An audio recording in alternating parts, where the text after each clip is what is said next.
بسم اللہ الرحمن الرحیم یا بنی اسرائیل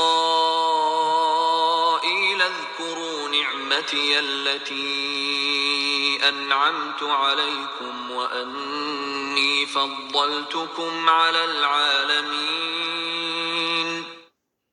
اے بنی اسرائیل، یاد کرو میری اس نعمت کو جس سے میں نے تمہیں نوازا تھا، اور اس بات کو کہ میں نے تمہیں دنیا کی ساری قوموں پر فضیلت عطا کی تھی۔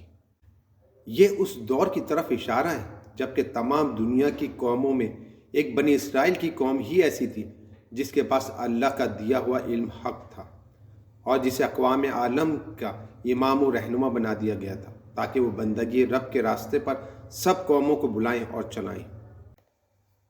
O children of Israel, remember my favor with which I blessed you and that I gave you superiority over all the nations of the world.